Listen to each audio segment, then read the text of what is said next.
ujung barat Pulau Jawa, terdapat sebuah desa kecil bernama Desa Cempaka. Terletak jauh dari keramaian kota dan dikelilingi oleh hutan lebat, desa ini dikenal dengan suasananya yang damai dan keindahan alamnya. Setiap pagi, kabut tipis menyelimuti sawah-sawah yang hijau, dan suara burung berkicau seolah menyambut hari baru dengan ceria. Namun, ketenangan itu mulai retak ketika serangkaian kejadian misterius mulai mengguncang kehidupan warga desa. Semua berawal pada malam bulan purnama yang cerah, ketika sebuah kejadian aneh pertama kali terjadi. Penduduk desa, yang biasanya tidur nyenyak tanpa gangguan, mendengar suara tangisan lembut di luar rumah mereka. Tangisan itu terdengar seolah berasal dari seorang wanita, dan semakin malam, semakin keras terdengar.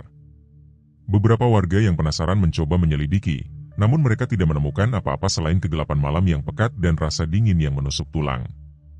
Keanehan ini tidak berhenti di situ. Beberapa minggu setelah kejadian pertama, penampakan sosok wanita berpakaian putih mulai dilaporkan. Sosok ini sering terlihat berdiri di pinggir jalan setapak yang menghubungkan desa dengan hutan. Para saksi menggambarkan sosok itu dengan wajah yang pucat dan mata yang kosong. Meski hanya terlihat sekilas, sosok itu mampu mengirimkan rasa takut yang mendalam kepada siapapun yang melihatnya. Salah satu yang pertama kali melihat penampakan itu adalah Rini, seorang ibu rumah tangga yang sedang pulang dari pasar. Ketika melintasi jalan setapak, ia melihat sosok putih berdiri di tengah jalan, seolah menunggu kedatangannya.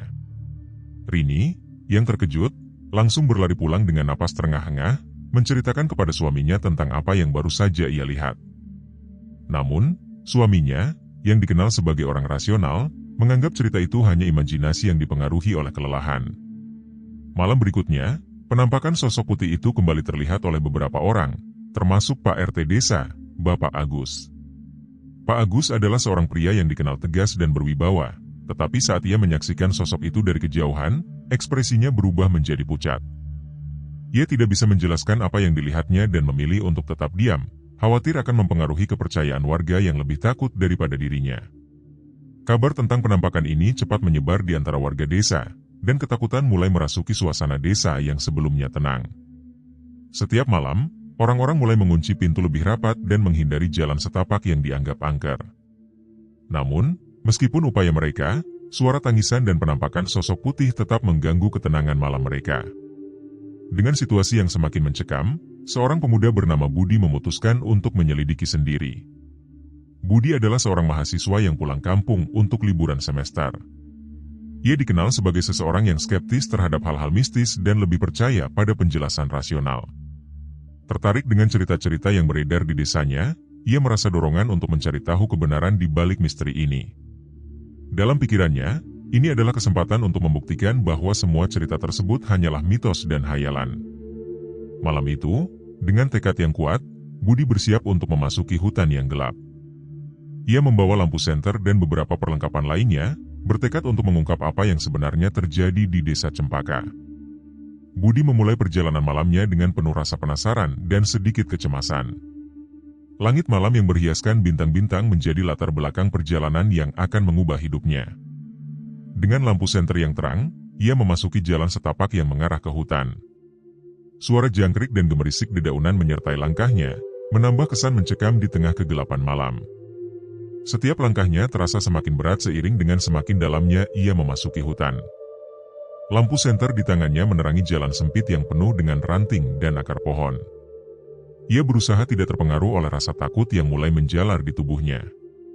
Budi terus maju, berusaha untuk tetap tenang dan fokus pada tujuan. Dalam pikirannya, ia mencoba memikirkan penjelasan logis untuk setiap suara yang ia dengar. Sekitar setengah jam berjalan, Budi merasa suasana hutan semakin menekan. Udara menjadi dingin dan kering, dan kabut tipis mulai menyelimuti area di sekelilingnya. Ia memutuskan untuk berhenti sejenak dan mendengarkan dengan seksama. Dari kejauhan, ia mendengar suara tangisan lembut yang sama seperti yang dilaporkan oleh warga desa.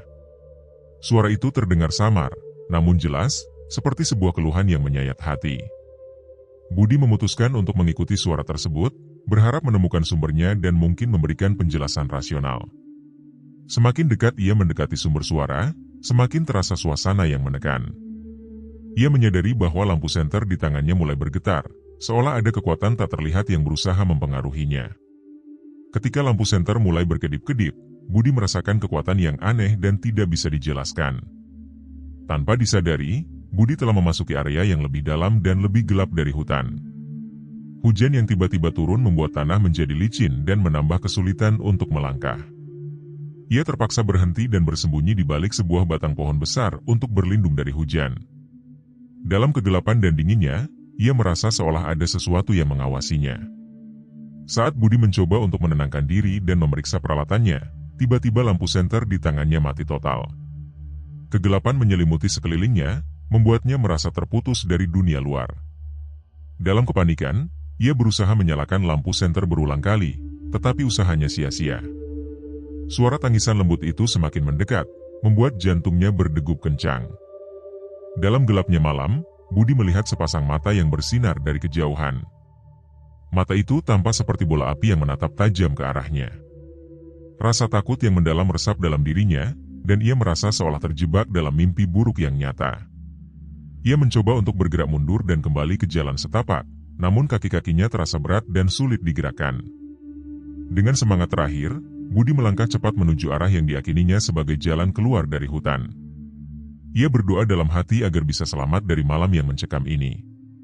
Setiap langkahnya terasa semakin berat, dan suara tangisan itu semakin jelas dan semakin mendekat. Ia merasakan bahwa malam ini akan menjadi malam yang menentukan, malam di mana ia harus menghadapi misteri yang selama ini menakutkan penduduk desa Cempaka. Ketika Budi akhirnya berhasil keluar dari hutan dan tiba di jalan setapak, napasnya terengah-engah dan tubuhnya basah kuyup oleh hujan. Ia merasa seolah baru saja keluar dari sebuah pertempuran, dan rasa lega menyelimuti dirinya saat ia melihat cahaya dari rumah-rumah di desa.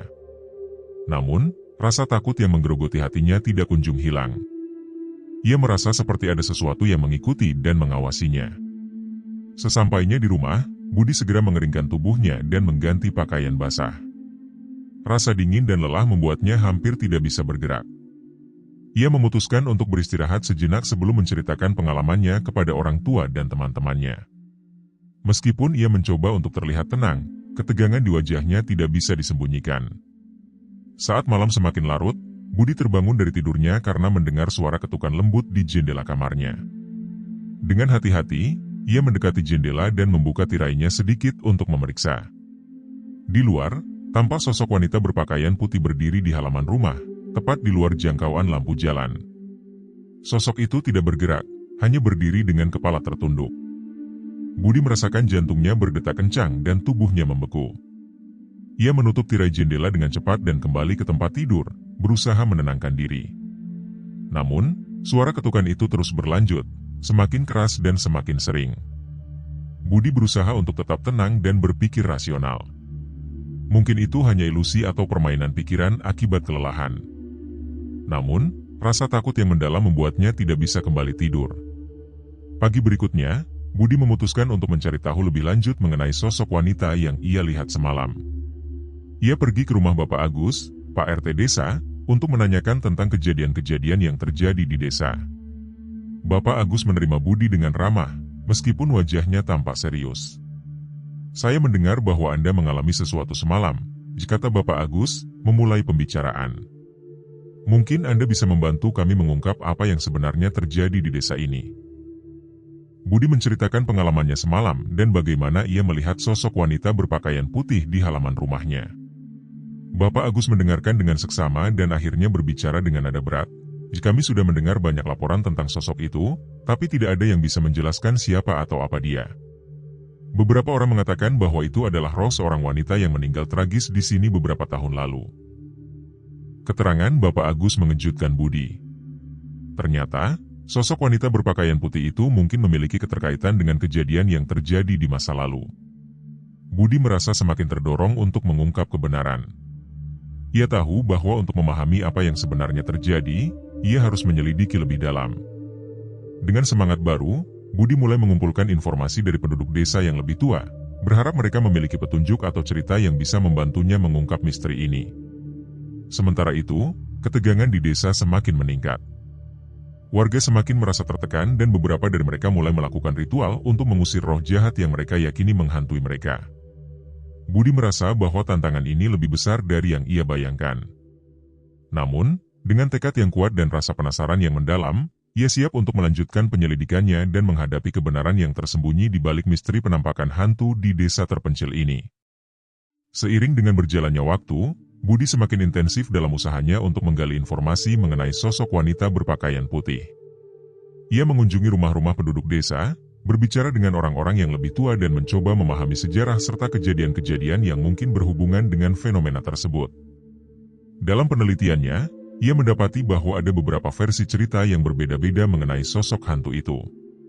Salah satu cerita yang paling sering terdengar adalah mengenai seorang wanita bernama Sari, yang hidup di desa itu beberapa dekade lalu. Sari dikenal sebagai sosok yang baik hati dan sangat dicintai oleh masyarakat.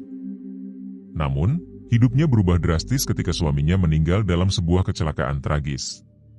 Sari sangat terpukul dan sepertinya tidak bisa menerima kenyataan tersebut. Dalam kesedihannya, ia dikabarkan sering terlihat meratapi kematian suaminya di jalan setapak menuju hutan. Budi memutuskan untuk menggali lebih dalam mengenai cerita Sari. Ia menemukan bahwa ada sebuah rumah tua di ujung desa yang dulunya adalah milik keluarga Sari. Rumah itu sekarang tampak terbengkalai, dengan jendela-jendelanya yang pecah dan atap yang hampir runtuh. Meski dalam kondisi buruk, Budi merasa bahwa rumah tersebut mungkin menyimpan kunci untuk mengungkap misteri ini. Dengan hati-hati, Budi memasuki rumah tersebut. Di dalamnya, ia menemukan barang-barang lama yang tampaknya pernah dimiliki oleh Sari, seperti foto-foto keluarga dan pakaian lama. Namun, ada satu barang yang menarik perhatian Budi, sebuah buku harian tua yang tergeletak di atas meja. Buku harian itu tampaknya sudah lama tidak tersentuh, dan sampulnya yang usang menunjukkan bahwa buku ini mungkin memiliki sejarah panjang. Budi membuka buku harian itu dan mulai membaca halaman-halamannya. Di dalamnya, Sari menuliskan rasa duka dan kesedihannya atas kehilangan suaminya. Ia juga menulis tentang ketidakmampuannya untuk melanjutkan hidup tanpa orang yang dicintai dan perasaan terasing yang ia alami. Salah satu halaman mencatat tentang kunjungannya ke hutan untuk mencari ketenangan dan bagaimana ia merasa seolah ada sesuatu yang menunggu di sana. Setelah membaca buku harian itu, Budi merasa lebih memahami latar belakang cerita Sari dan mengapa sosok wanita berpakaian putih muncul. Ketidakmampuannya untuk meninggalkan dunia ini dan rasa kesedihan yang mendalam tampaknya telah membuat rohnya terikat pada tempat-tempat yang sering dikunjunginya semasa hidup. Namun, Budi merasa bahwa ada lebih banyak lagi yang perlu diungkap. Ia menyadari bahwa cerita Sari hanya merupakan sebagian dari misteri yang ada. Untuk mendapatkan gambaran lengkap, ia harus mencari tahu apakah ada kejadian lain atau rahasia yang mungkin belum terungkap. Budi memutuskan untuk berbicara dengan penduduk desa lainnya dan mencoba menemukan lebih banyak petunjuk yang mungkin terlewatkan. Sementara itu, suasana di desa semakin tegang. Beberapa warga mulai melakukan ritual keagamaan dan meminta bantuan dari paranormal untuk mengusir roh jahat. Mereka merasa bahwa tindakan mereka mungkin bisa mengatasi ketakutan yang mengganggu mereka, tetapi Budi merasa bahwa mencari kebenaran adalah langkah pertama yang harus diambil. Dengan tekad yang semakin kuat, Budi melanjutkan pencariannya. Ia merasa bahwa setiap langkah yang diambilnya membawa dia lebih dekat untuk mengungkap misteri yang menghantui desa Cempaka. Namun, ia juga sadar bahwa perjalanan ini mungkin akan membawa lebih banyak bahaya dan kejutan daripada yang ia bayangkan. Setelah membaca buku harian Sari, Budi tidak bisa berhenti memikirkan tentang keterkaitan wanita itu dengan penampakan yang terjadi di desanya. Kegelisahan terus menghantui pikirannya, dan rasa penasaran membuatnya semakin bertekad untuk menggali lebih jauh. Keesokan harinya, ia mendatangi seorang tetua desa, Embok Surti, yang dikenal memiliki pengetahuan luas tentang sejarah desa dan rahasia-rahasia lama yang tidak banyak diketahui orang. Embok Surti tinggal di sebuah rumah tua yang dipenuhi oleh tanaman rambat dan bunga-bunga liar. Ketika Budi mengetuk pintu, wanita tua itu membukakan pintu dengan senyum hangat, namun sorot matanya memperlihatkan kelelahan dari usia lanjutnya. "Apa yang membuatmu datang kemari, Nak?" ditanyanya dengan suara serak namun penuh perhatian. Tanpa ragu, Budi menceritakan semua yang ia ketahui sejauh ini. Dari penampakan sosok wanita, suara tangisan di malam hari, hingga buku harian Sari yang ia temukan. Embok Surti mendengarkan dengan seksama, tatapannya tampak semakin serius seiring dengan alur cerita Budi. Setelah Budi selesai, Embok Surti terdiam sejenak, seolah mengumpulkan keberanian untuk berbicara tentang masa lalu yang terlupakan. "Kamu benar, Nak. Sari memang menderita setelah kematian suaminya, tapi tidak banyak yang tahu bahwa kematiannya sendiri juga penuh misteri," diujar Embok Surti dengan suara rendah. Beberapa hari sebelum ia ditemukan tewas di pinggir hutan, dia sering berbicara sendiri, seolah mendengar bisikan dari seseorang atau sesuatu. Banyak yang bilang dia dirasuki. Mungkin karena itu, rohnya tak bisa tenang. Budi terkejut mendengar pernyataan tersebut. Ia tidak pernah mendengar kabar tentang kematian Sari yang misterius. Tapi apa yang sebenarnya terjadi pada Sari? Mengapa dia tidak bisa pergi dengan tenang? Tanya Budi dengan penuh rasa ingin tahu. Embo Surti menghela napas panjang sebelum melanjutkan. Itulah yang menjadi pertanyaan kami semua. Ada yang percaya bahwa dia terikat oleh sesuatu di hutan itu, sesuatu yang lebih tua dan lebih jahat daripada sekadar penampakan. Mungkin, roh yang lebih kuat. Budi semakin merasa bahwa apa yang terjadi bukan hanya sekadar kisah hantu biasa. Ada kekuatan gelap yang lebih besar di balik semuanya. Ia tahu bahwa satu-satunya cara untuk benar-benar mengakhiri teror ini adalah dengan menemukan apa yang sebenarnya menahan Sari di dunia ini, dan bagaimana caranya membebaskan roh yang terjebak itu. Dengan informasi baru ini, Budi memutuskan untuk kembali ke hutan. Kali ini, bukan hanya untuk mencari sosok Sari, tetapi untuk menghadapi sesuatu yang mungkin lebih mengerikan daripada yang bisa ia bayangkan. Dengan informasi baru yang didapat dari Embok Surti, Budi kembali memasuki hutan pada malam hari. Kali ini, dia merasa lebih siap dan waspada terhadap kemungkinan yang lebih menakutkan dari sebelumnya. Dengan membawa lampu senter dan beberapa perlengkapan lainnya, ia memasuki jalan setapak yang membawanya kembali ke lokasi di mana penampakan sosok wanita berpakaian putih terjadi. Saat melangkah lebih dalam, Budi merasakan suasana hutan yang semakin menekan. Kabut tebal menggantung rendah di antara pepohonan, dan suara malam yang biasanya menenangkan kini terdengar menakutkan. Hujan ringan yang mulai turun kembali menambah suasana mencekam. Setiap langkah Budi terasa berat dan penuh waspada, seperti ada sesuatu yang mengintai dari kegelapan. Tiba-tiba, lampu senter Budi berkedip dan mati. Dalam kegelapan yang meliputi sekelilingnya, Budi mencoba menenangkan diri. Ia berusaha menyalakan kembali lampu senter dengan tangan yang gemetar, namun hanya mendapatkan kilatan cahaya yang tidak cukup untuk menerangi hutan. Suara tangisan lembut yang sama seperti yang ia dengar sebelumnya mulai terdengar kembali, kali ini lebih dekat dan lebih jelas. Budi merasa terjepit antara rasa takut dan rasa penasaran. Ia memutuskan untuk mengikuti suara tangisan tersebut, berharap bisa menemukan sumbernya dan mungkin mengungkap kebenaran di balik misteri ini.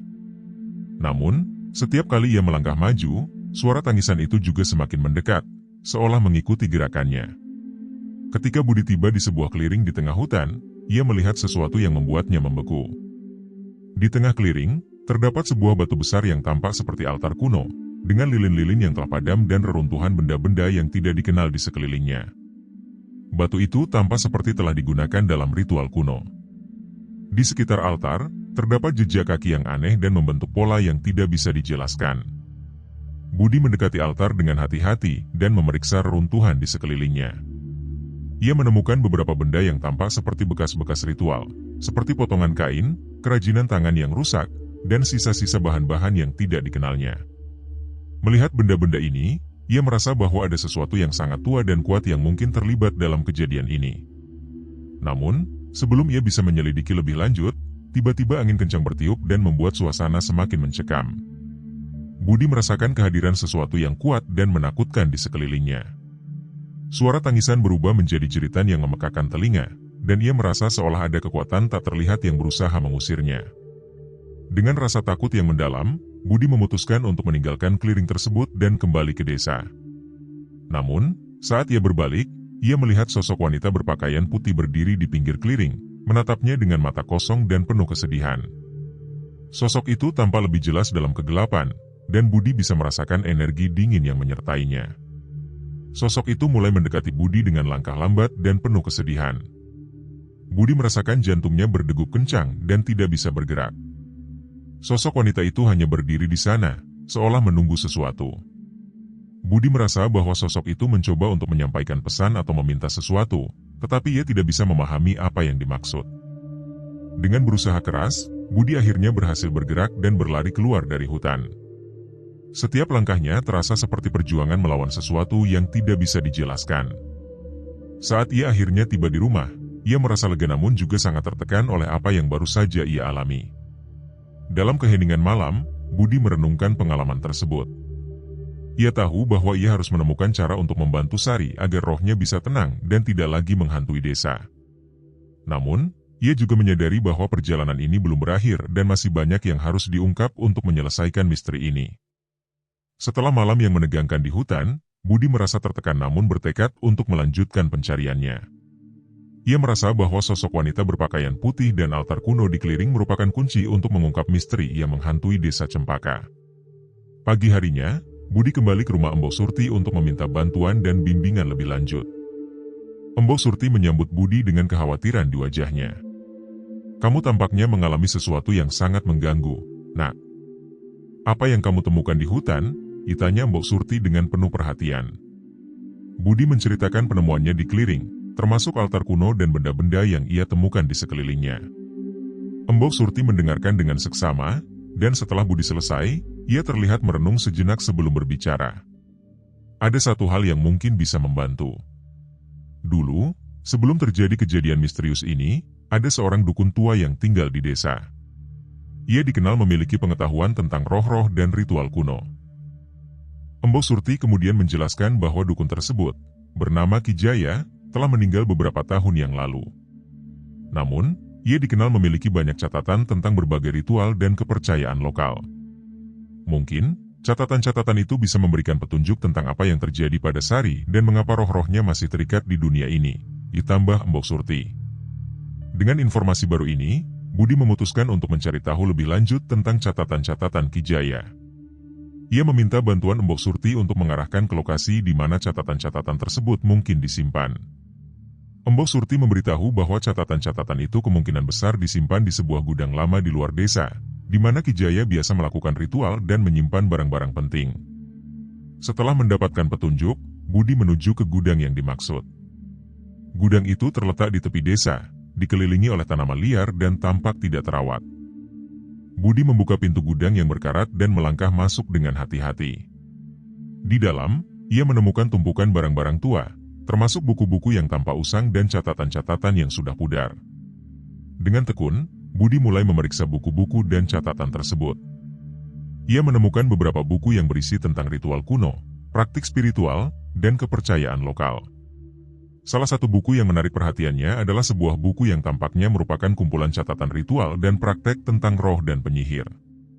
Di dalam buku itu, terdapat berbagai catatan tentang cara berkomunikasi dengan roh dan mengusir energi negatif. Budi menemukan beberapa halaman yang tampaknya menjelaskan ritual untuk mengusir roh jahat dan menyelesaikan ketidakpastian yang mungkin membuat roh terikat di dunia ini.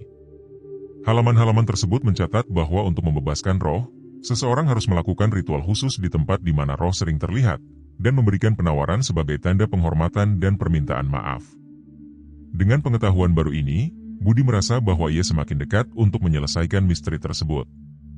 Ia memutuskan untuk menggabungkan informasi dari buku-buku tersebut dengan apa yang ia ketahui tentang Sari dan hutan di sekitarnya. Budi tahu bahwa langkah berikutnya adalah merencanakan ritual yang diperlukan untuk membebaskan roh Sari dan membawa kedamaian kembali ke desa. Sementara itu, ketegangan di desa semakin meningkat. Beberapa warga yang sudah semakin tertekan mulai menunjukkan tanda-tanda stres dan keputusasaan. Budi merasa tanggung jawab yang berat untuk menyelesaikan tugas ini dan berharap ritual yang direncanakannya akan membawa solusi dan mengakhiri teror yang menghantui desa. Setelah menemukan petunjuk penting dalam catatan-catatan Ki Jaya, Budi mulai merencanakan ritual yang akan dilakukannya untuk membebaskan roh Sari. Dengan bantuan Mbok Surti dan beberapa warga desa yang bersedia membantu, Budi memulai persiapan untuk ritual yang akan diadakan di Keliling hutan tempat Sari sering terlihat. Persiapan ritual dimulai dengan pengumpulan bahan-bahan yang diperlukan. Berdasarkan catatan, Budi harus mengumpulkan beberapa benda yang dianggap sakral dan simbolis, seperti bunga-bunga tertentu, lilin, dan makanan yang akan dipersembahkan. Selain itu, ia juga harus menyiapkan mantra dan doa yang akan dibacakan selama ritual berlangsung. Sebelum malam ritual, Budi dan timnya bekerja keras untuk membersihkan Keliling dan mengatur altar di tempat tersebut. Mereka membersihkan area di sekitar altar kuno yang ditemukan Budi dan menyiapkan segala sesuatu dengan hati-hati. Suasana di Keliling tersebut penuh dengan rasa campur aduk antara harapan dan ketegangan. Pada malam hari ritual, suasana di desa tampak tegang namun penuh antusiasme. Warga desa yang sebelumnya menghindari Keliling kini berkumpul di sekeliling area tersebut untuk memberikan dukungan. Mereka tahu bahwa ritual ini mungkin merupakan satu-satunya cara untuk mengakhiri teror yang telah menghantui mereka. Budi memimpin ritual dengan membaca doa dan mantra dari buku yang ditemukan. Lilin-lilin dinyalakan, dan bunga-bunga serta makanan diletakkan di sekitar altar sebagai persembahan. Suara Budi terdengar jelas dalam keheningan malam, dengan kata-kata doa yang menggema di keliling. Ketika ritual dimulai, angin mulai berhembus dengan lembut, dan kabut tebal yang meliputi keliling tampak mulai menghilang. Suara gemericik lilin dan desiran angin menciptakan suasana yang mistis. Budi merasakan kehadiran sesuatu yang kuat di sekitar mereka, dan ia berusaha untuk tetap fokus pada ritus yang sedang berlangsung. Tiba-tiba, suasana menjadi sangat mencekam. Budi merasakan energi yang sangat kuat di sekitar altar, dan sosok wanita berpakaian putih muncul di hadapannya. Sosok itu tampak lebih jelas daripada sebelumnya, dengan ekspresi kesedihan dan kerinduan di wajahnya. Budi tahu bahwa ini adalah saat yang krusial untuk mempengaruhi hasil ritual. Budi melanjutkan mantra dan doa dengan lebih intensif, berharap bahwa rohnya bisa merasakan ketulusan dari persembahan dan upaya yang dilakukan untuk membebaskannya. Sosok wanita itu mulai bergerak mendekati altar dengan langkah yang lambat, seolah merasakan perubahan dalam energinya. Di tengah-tengah ritual, tiba-tiba terjadi perubahan dramatis. Angin bertiup kencang dan lilin-lilin mulai berkedip dengan cepat. Suara tangisan yang sebelumnya lembut berubah menjadi jeritan yang memekakan telinga, dan Budi merasakan getaran kuat di tanah di bawahnya. Warga desa yang hadir tampak panik, tetapi Budi terus melanjutkan ritual dengan tekad yang tak tergoyahkan. Saat puncak ritual tiba, sosok wanita berpakaian putih berdiri di depan altar dengan tatapan yang penuh harapan. Dengan membaca doa terakhir, Budi berharap bahwa Sari akhirnya bisa menemukan kedamaian dan melepaskan diri dari keterikatan di dunia ini. Lilin-lilin yang menyala di sekitar altar tiba-tiba padam dalam sekejap, dan suasana menjadi tenang. Budi merasakan sebuah perubahan besar di keliling. Suasana yang sebelumnya tegang dan menakutkan kini terasa lebih damai dan tenang. Sosok wanita berpakaian putih tampak menghilang secara perlahan, meninggalkan keliling dengan rasa tenang dan kedamaian yang baru ditemukan. Setelah ritual selesai, Budi dan warga desa merasa lega dan penuh syukur. Mereka berharap bahwa kehadiran Sari dan gangguan yang mengganggu mereka telah berakhir. Meskipun Budi masih merasa sedikit cemas, ia tahu bahwa langkah ini adalah bagian penting dari perjalanan untuk menyelesaikan misteri ini. Keesokan paginya, desa tampak berbeda. Udara terasa lebih segar, dan suasana yang sebelumnya tegang kini dipenuhi oleh rasa lega dan harapan baru. Budi merasa hasil dari ritual semalam mungkin telah membawa perubahan positif. Ia mengunjungi beberapa rumah penduduk untuk memastikan apakah mereka merasakan perbedaan. Namun, tidak semua orang merasa tenang. Beberapa warga desa melaporkan bahwa mereka masih mengalami kejadian aneh, seperti suara-suara misterius di malam hari dan penampakan kabur yang muncul di sudut pandang mereka. Budi merasa khawatir dan memutuskan untuk melakukan pemeriksaan lebih lanjut. Sementara itu, Mbok Surti juga merasa tidak nyaman. Ia mengundang Budi ke rumahnya dan berbicara tentang mimpi buruk yang ia alami. Dalam mimpinya, ia melihat sosok wanita berpakaian putih yang tampak sangat marah dan kesal. Mbok Surti merasa bahwa ada sesuatu yang belum sepenuhnya terselesaikan. Budi mulai meragukan apakah ritual yang dilakukan semalam benar-benar berhasil. Ia memutuskan untuk kembali ke keliling di hutan dan memeriksa apakah ada tanda-tanda yang mungkin terlewatkan. Dengan membawa perlengkapan tambahan dan didampingi oleh beberapa warga desa, Budi memasuki hutan lagi. Setibanya di keliling, Budi merasa suasana di tempat itu masih penuh dengan energi yang tidak bisa dijelaskan. Meskipun tidak ada tanda-tanda fisik yang menunjukkan bahwa sesuatu yang salah, ia merasakan bahwa ada sesuatu yang masih mengganggu tempat itu. Budi memutuskan untuk mengadakan pemeriksaan lebih mendalam dan menggunakan alat pendeteksi energi untuk memeriksa apakah ada aktivitas gaib yang masih ada. Saat ia memeriksa area tersebut, alat pendeteksi energi menunjukkan lonjakan yang tidak biasa di sekitar altar kuno. Budi merasa bahwa mungkin ada sesuatu yang masih terikat di tempat itu. Untuk memastikan kebenarannya, Budi memutuskan untuk melakukan ritual tambahan dengan lebih fokus pada penyelesaian dan pengusiran energi negatif yang mungkin tertinggal. Selama persiapan ritual tambahan, Budi mendapatkan bantuan dari seorang paranormal yang dikenal di kota terdekat. Paranormal tersebut, yang dikenal dengan nama Pak Raden, datang dengan peralatan khusus dan pengetahuan mendalam tentang roh dan energi spiritual. Pak Raden menjelaskan bahwa meskipun ritual sebelumnya mungkin telah mengusir sebagian energi, ada kemungkinan bahwa masih ada energi yang tersisa atau entitas yang belum sepenuhnya pergi. Budi dan Pak Raden bekerja sama untuk melakukan ritual tambahan di clearing. Mereka menggunakan alat-alat khusus dan mantra yang lebih kuat untuk memastikan bahwa semua energi negatif dihapus dan Rosari benar-benar bisa menemukan kedamaian. Ritual ini dilakukan dengan lebih hati-hati dan dengan perhatian penuh terhadap setiap detail. Selama ritual tambahan, Budi merasakan perubahan besar di clearing. Energi yang sebelumnya terasa berat dan menekan mulai menghilang, dan suasana di sekitar altar menjadi lebih tenang dan damai. Pak Raden juga merasakan bahwa energi yang tersisa telah bersih dan tidak ada lagi gangguan. Setelah ritual selesai, Budi merasa lebih yakin bahwa masalah telah teratasi. Meskipun warga desa masih merasakan ketidaknyamanan sesekali, mereka mulai merasa bahwa suasana di desa telah membaik. Budi merasa bahwa usaha dan tekadnya untuk menyelesaikan misteri ini telah membuahkan hasil, dan ia merasa puas bahwa ia telah melakukan yang terbaik untuk membantu desa. Dengan ketenangan yang baru ditemukan, Budi memutuskan untuk kembali ke kota dan melanjutkan hidupnya. Meskipun ada kenangan yang akan selalu melekat, ia merasa bahwa pengalamannya di desa Cempaka telah memberinya pelajaran berharga tentang kekuatan kepercayaan dan keberanian dalam menghadapi hal-hal yang tidak bisa dijelaskan. Setelah ritual tambahan yang dilakukan dengan Pak Raden, desa tampak mengalami perubahan yang positif. Warga desa melaporkan bahwa kejadian aneh dan penampakan yang mengganggu mereka semakin jarang terjadi. Meski ketidaknyamanan sesekali masih dirasakan, mereka merasa bahwa suasana di desa jauh lebih tenang dan damai dibandingkan sebelumnya. Budi memutuskan untuk menyelesaikan kunjungannya dengan berbicara kepada warga desa dan mengucapkan selamat tinggal.